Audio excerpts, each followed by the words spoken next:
परवरदिगार आलम ने इंसान को यानी नफ्स को जब ये जिस्म की दौलत अता फरमाई तो इसकी खासियत ये है कि वो नफ्स की मर्जी के मुताबिक बहुत सारे काम करता है। देखना नफ्स चाहता है, लेकिन देखता आंख के जरिए से। जब आप किसी शय को देखते हैं तो आप ये नहीं कहते कि मेरी आंख ने देखा, आप ये कहते हैं मैंने देखा, क्योंकि जो नफ्स की मिल्कियत है उनके काम की निस्बत नफ्स की तरफ दी जाए। आप ये नहीं कहेंगे कि मेरे कानों ने सुना, आप ये कहेंगे कि भाई मैंने सुना।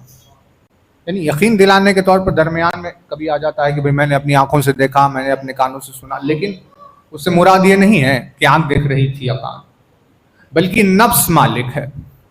नफ्स ने जब देखना चाहा तो आंख से देखा, नफ्स ने जब सुनना चाहा तो कान से सुना, नफ्स जब बोलना चाह रहा था तो जबान से बोल रहा था। अफ़आल सारे बदन कर रहा है, लेकिन जिम्मेदारी नफ्स ले रहा है। इसीलिए अगर हाथ ने चोरी की हो तो सवाल नफ्स से पूछा जाएगा, क्योंकि हाथ ने अपनी मर्जी से कुछ नहीं किया, नफ्स ने जो करवाया वो किया।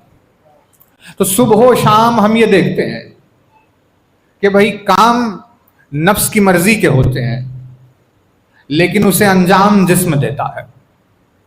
लेकिन जब जिस्म अंजाम देता है तो उस फेल की निस्बत जिस्म की तरफ नहीं होती, नफ्स की तरफ हो जाती है।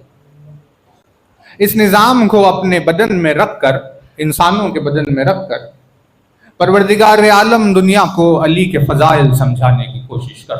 भाई जैसे तुम देख रहे हो मगर तुम्हारी आंख से,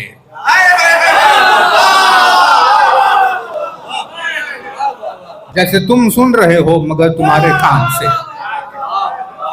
तो तुम कभी ये नहीं कहोगे कि मेरी जबान ने कहा, मेरे कानों ने सुना या मेरी आंखों ने देखा। फेल की निस्बत तुम्हारी तरफ हो जाएगी, क्योंकि उस खुरबत की वजह से आंख का देखना तुम्हारा देखना होगा। तो जब तुम्हारे बदन में होने वाले इस फेल पर तुम्हें कोई एतराज नहीं, तो जब मैं किसी चीज को देखना चाहता हूं तो अली के जरिए से देखता हूं।